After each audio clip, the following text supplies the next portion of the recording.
Nah, teman-teman, kita lanjut kembali di pertemuan ke-6 multimedia, ya. Di part yang ketiga ini saya akan menjelaskan aplikasi yang kita gunakan dalam mendesain sebuah multimedia, ya.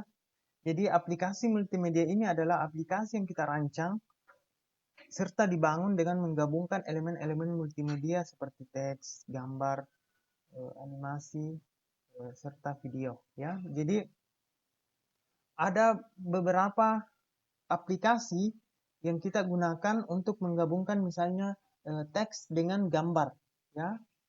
Kemudian ada juga yang menggabungkan suara dengan video yang disertai juga dengan teks, ya.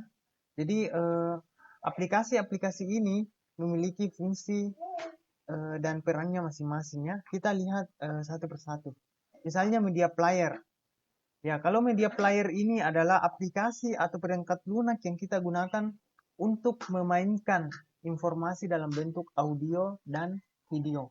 Ya, jadi media player ini hanya untuk menjalankan hasil dari desain kita, ya, desain video yang sudah kita buat, ya.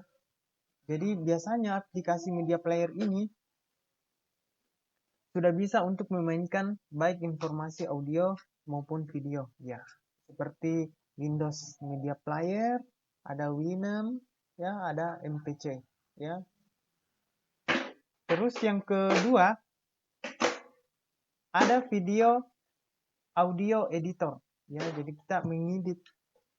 Jadi perangkat lunak yang digunakan untuk mengedit dan memanipulasi informasi dalam bentuk video dan audio. Ya, jadi inilah aplikasinya untuk menggabungkan video, ya, beberapa video digabungkan jadi satu, disertai dengan audionya, ya. Bisa juga ditambahkan teks, ya. Bisa juga ditambahkan gambar yang bergerak, ya. Sehingga nanti hasil dari editan kita bisa dalam bentuk MP4 atau MP3, ya, tergantung apa yang ingin kita inginkan, ya. Kalau kita menginginkan videonya dalam bentuk gambar video, nah berarti kita convert menjadi ekspor menjadi video MP4, atau kita bisa juga mengekspor dalam bentuk MP3, ya. Ada beberapa aplikasi, contohnya di sini adalah Adobe Premiere Pro sama KineMaster dan Filmora. Terus selanjutnya grafik atau image editor, ya. Jadi kita juga bisa mengedit gambar, ya. Jadi image editor adalah perangkat lunak yang digunakan untuk melukis, menggambar, mengedit, dan memanipulasi image atau gambar secara interaktif pada sistem komputer, ya. Beberapa dari teman-teman mungkin sudah mahir, ya. Photoshop, ya, salah satu contohnya, ya. Jadi foto bisa kita ubah mulai dari kecerahannya, ya, kemudian warnanya, latar belakangnya, kita bisa menambahkan tulisan, ya.